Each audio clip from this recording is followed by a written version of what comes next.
Hello, everyone, and welcome to Goffstown Today, a new public affairs program that is being brought to you by the Goffstown Democratic Committee.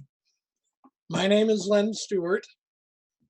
Our goal in this program is to provide some meaningful discussions of local and state issues that are important to the greater Goffstown community. Over the next several weeks, we're going to be showcasing our Super Six in this year's election. The six Democratic candidates who are representing, who we hope will be representing the Goffstown area in the New Hampshire House of Representatives, and welcoming other special guests to talk about topics of interest. In this program, we're going to be presenting the first of our candidates, Jim Craig. He's a relatively new resident of Goffstown, but he's a veteran legislator who has served several terms in the New Hampshire House, representing Ward 2 in Manchester. He wants to put his skills and his experience to work for Goffstown. We're also proud to have a very special guest today, State Senator s1e1. Lou is a very long-time friend of Goffstown, and he's represented District 20, which covers Goffstown and several of the wards in Manchester, since 1998. He is currently the longest-serving member of the New Hampshire Senate. This year, he's seeking re-election to his 12th term in office. Senator plays a very key role in New Hampshire's finances. He is current chairman of the Senate Finance Committee and vice chairman of both the Capital Budget Committee and the Ways and Means Committee. It's going to be very important. The state needs to pass a new biennial budget in 2021, and we'll be asking the senator to address some questions about the potential effects of things like COVID costs, unemployment, and lost revenues on the upcoming state budget. With that, I'd like to hand this over to Jim Craig, who will talk about his candidacy, and then we'll hear from the senator afterward. Thank you very much. Jim? Thank you, Len. Thank you for having me on your first show. And Senator, it's always nice to see you. As Len said, I am a candidate for state representative from Goffstown. I am a fairly new citizen of Goffstown, but I'm a very happy and a very proud citizen of Goffstown. I moved here with my wife, Ann, in March of 2019, but I haven't been too far away. I was born and raised in Manchester, and we're here now at Cedar Way off of the back road to Manchester. Honestly, we both love it here, and I intend to be here until they cart me off. And so about myself, as I said, I was born and bred in Manchester. I'm a graduate of Bishop Bradley High School in Manchester, Keene State College, and am an Army veteran, of a 4-year veteran in the U.S. Army. I have a master's degree in international relations from the University of Southern California that I got at night. And then I went to UNH Law School. It was Franklin Pierce Law School prior to that. And I practiced law in Manchester for over 35 years now. I'm very happy. There was a good profession for me. I was able to help a lot of people, and that's what I like to do. I came to politics, I guess, through the blood. My grandfather ran for governor in 1952 against Senator Judd Gregg's father, Hugh Gregg, and he lost, but he ran. And my dad was a member of the House in the 1960s, and he was the minority leader, the Democratic leader back then in 1960. As Len said, I spent several terms in the House starting in 1998, and I too served as Democratic leader in 2004, 2005. And I think my father and I are the only two father-son Democratic leaders in the State House, I think I'm correct about that. So I was brought up with that in my blood. And I've served several terms on the House Judiciary Committee, and I've served one term on the House Labor Committee. I also served as Governor Hassan's New Hampshire Labor Commissioner for nearly 4 years. I've served on several boards in Manchester. I have an interest in addiction and recovery. I've served on several boards relating to that. I've been a Manchester Water Commissioner with Senator D'Alessandro, and I for fun over those years, I've been a long distance runner, and I'm proud to see that a lot of people run in Goffstown. I see them every morning. I'm injured right now, but I like to see that around. So that's who I am. That's what I've done, and why am I running? Why am I not riding off into the sunset? I'm running because, frankly, I think we're living in a very perilous time. There have been a lot of difficult times in my lifetime for the country, but I don't know if I've ever seen a more perilous time than we're living in right now. I think the institutions of democracy are being tested like I've never seen them tested before. And I'm seeing a lot of things breaking down that frankly, I've always taken for granted about our country and about our system of government. And there's not, there's a couple of ways of looking at that. You can just say, well, there's nothing I can do about it, or you can stand up and try to do something about it. And so that's why I'm doing this. I can't fix Washington, but I can go to Concord and I can represent Goffstown and New Hampshire in the best way that I know how. And so that's why I'm here. The next session of the legislature, I think, is going to be unique, and Senator D'Alessandro can speak to this as well. But I think it's going to be unique in that not only do we have the perennial issues to deal with, but we also have all the COVID-related issues to deal with. People have been out of work. How are we going to get them back to work? People are losing their homes. People can't pay their mortgage. How are they going to catch up on their mortgages? People can't pay their rents. What are we going to do about people who have always worked hard and paid their rent, but they lost their job and they can't pay their rent now? What are we going to do about those issues? There are people struggling for food, and people are dying. My own mother and my father-in-law died in April from the flu, from COVID. And the legislature is going to have to deal with all of those problems. How do we take care of the people who can't pay their mortgage? How do we take care of the renters? How do we take care of our schools? How do we get them back up to speed? How do we adapt to the technology that we've learned? That's one of the good things I think that's come from the COVID, is that we've learned how to use technology differently. We're doing it right now. We're doing it over over a video instead of sitting in a TV station. So how are we going to make that work for us? How are we going to get the economy going again? And how are we going to fix the state budget, which I'm sure Senator D'Alessandro again can talk about, the holes in the budget? How are we going to finance all these things that need to be done? Those are the things that are going to be the unique challenge for this legislature. And and that's just on top of the usual issues. I mean, we still need to deal with climate change. We still need to deal with renewable energy. We still need to protect women's reproductive rights. We need to deal with lower taxes. We need to learn how to balance gun rights with gun safety. We need to still deal with the opioid crisis. And we need to make sure that people can get health care when they need it. Those things have not gone away either, unfortunately. And there's two ways I thought about this, and there's two ways to look at this. You could look at it as the system's broken. We can't do anything about it. It's too far gone. And sometimes, I think like that. You can see it in Washington. You can see it everywhere. People are fighting. Or you can look at it another way. And I choose to do that.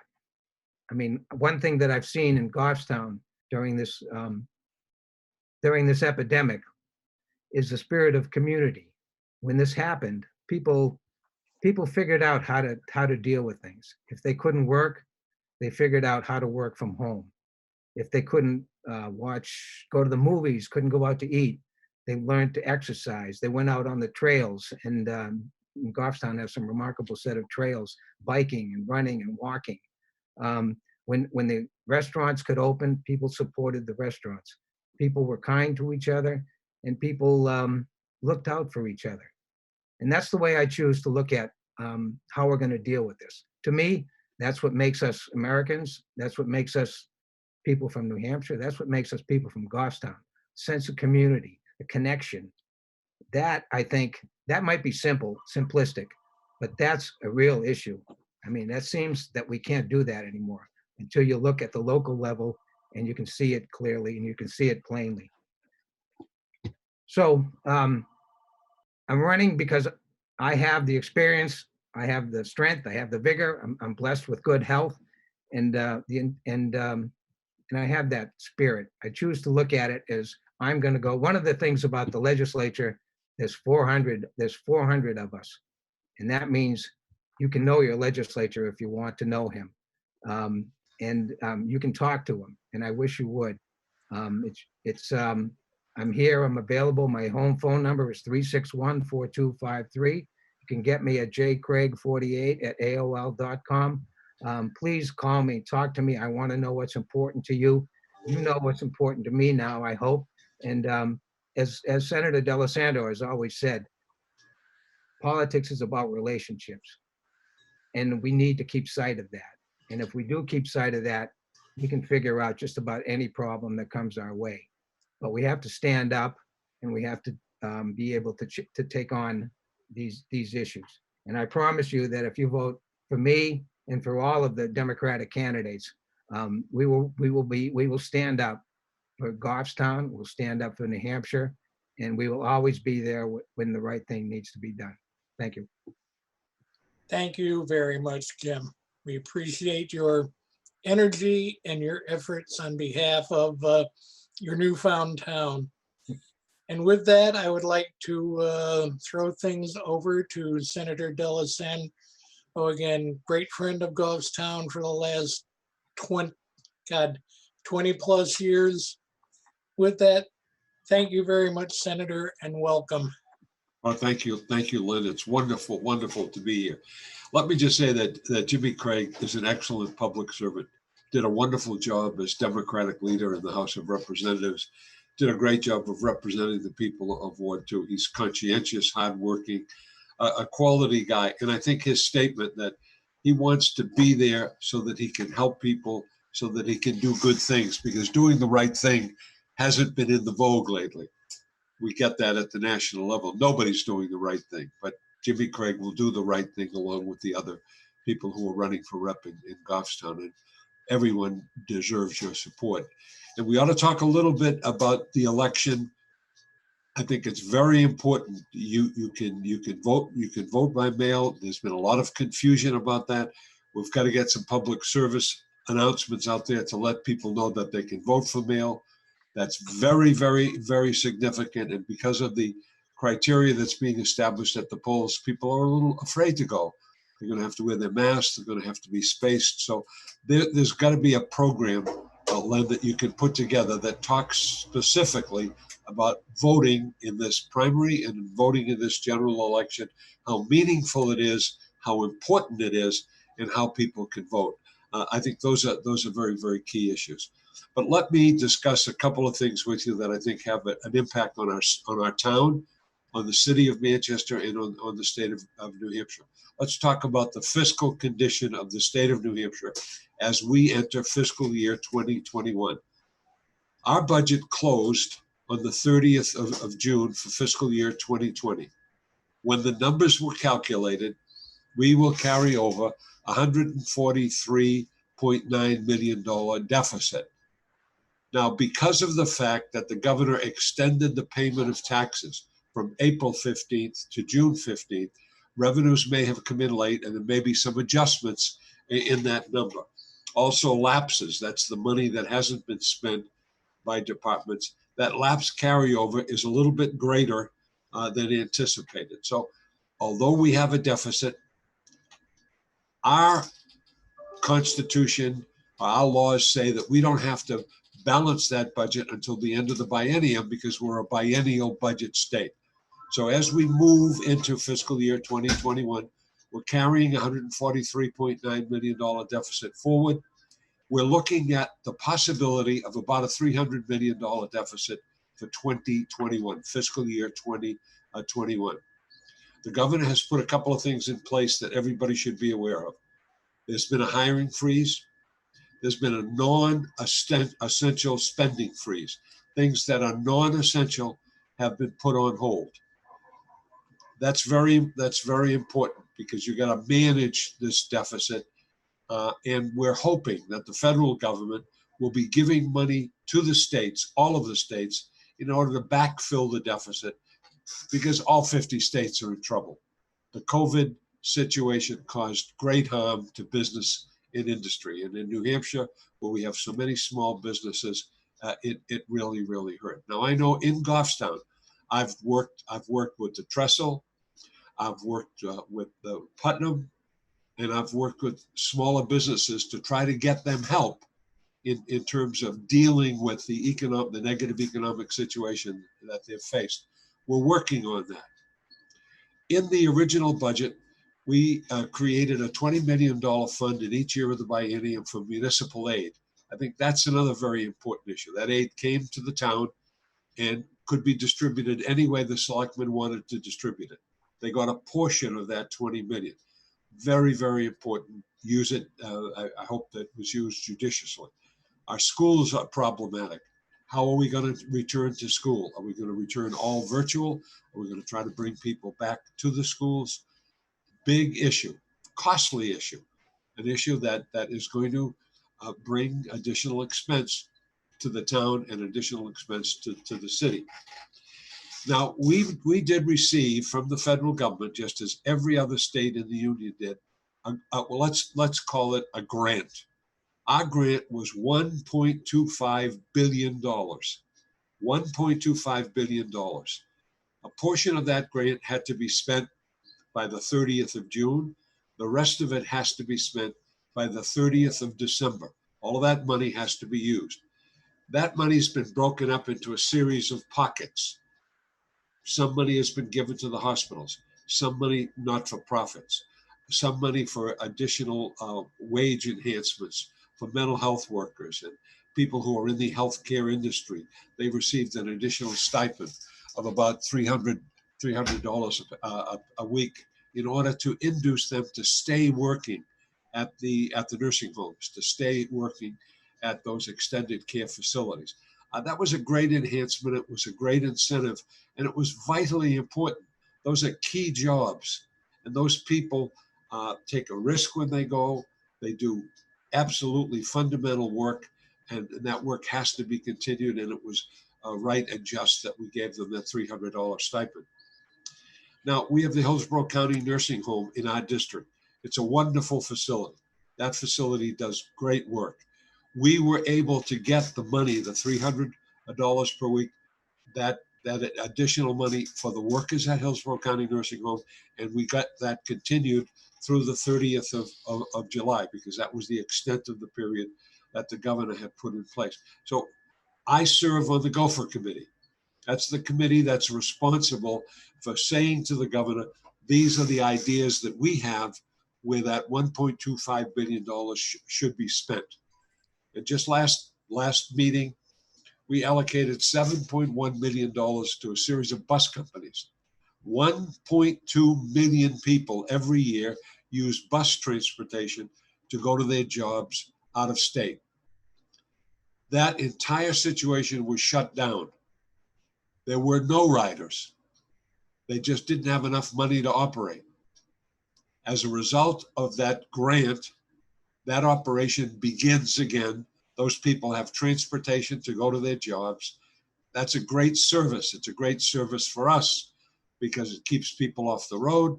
It's an environmental situation that's very important. And we do have a mitigation contract having to do with the expansion of Route 93. Those buses fulfill part of that mitigation contract. So that's one of the good things that we have done. We've given money to CMC and to Elliott because of their contribution to the COVID situation.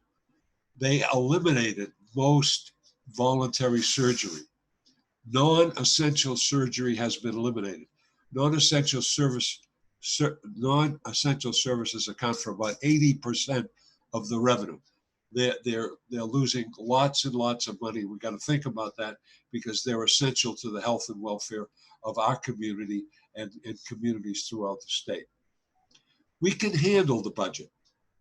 When the legislature comes back, we will deal with the budget. Our hope is that the federal government gives us enough money to backfill. That's essential. And the controversy that's going on in Washington is totally unacceptable. It should be unacceptable to every viewer and every citizen of the town of Goffstown and the city of Manchester. We did not send 435 people in the House and 100 senators to create chaos.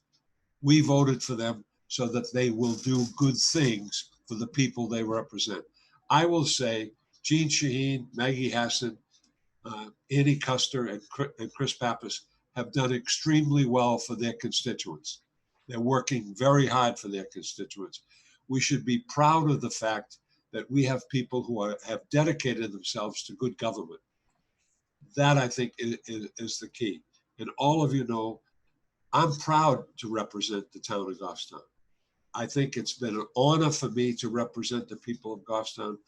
I believe the reception has been terrific. I hope I've given as much to the people of Goffstown as they have given to me. And I truly thank them from the bottom of my heart for voting for me and holding me accountable for what I'm supposed to do as your representative in the New Hampshire State Senate. Just as Jimmy and the people who are running for representative will do if they're elected. We need good people in Concord. We need people who will make good things happen. As Ray Burton, God rest his soul, used to say, the committee to do the right thing doesn't have enough membership. We've got to add to that membership, and we've all got to come together and do the right thing. And I think, Lynn, you're doing the right thing by doing this program and making people available so that they can answer questions and they can become involved with the process. We all want to be involved in the process. As Jimmy pointed out, there is nothing in this world better than a good relationship. I mean, you gotta do what you love and love what you do. And those relationships make that just so important, and that's got to continue. And you know, we have to be a nation that lives on the fact that we help one another. I think we're going to be okay with the budget. Is it going to be hard? Absolutely, absolutely. Nothing is easy, but with as my chemistry teacher in high school used to say, Lynn, with a sublimation of the available energies, we will make it happen. So first of all, thanks so much for having me on the program. Jimmy, it was great to appear with you. I'm honored that you allowed me to be the first guest for this program. And I'm with such a distinguished group, I don't know what to do. So thank you very much. Thank you, Len, and thank you, David, for orchestrating this. And thank all of the people of Goffstown for their caring, their concern, their votes, and their good wishes. So thank you very much. And let's go. Thank you very much, Senator. In closing, just to let our viewers know that going forward, we're going to be inviting many more special guests to appear on the program as we go forward, in addition to highlighting our various other candidates for office. You'll be able to watch these programs here on GTV. We'll also be posting them on our web page, goffstowndems.com, our YouTube channel, which you'll be able to search for as Goffstown Democrats, and on our Facebook page. Please like them, please share them widely. And thank you very much for watching. We hope we will see you back here again. Thank you.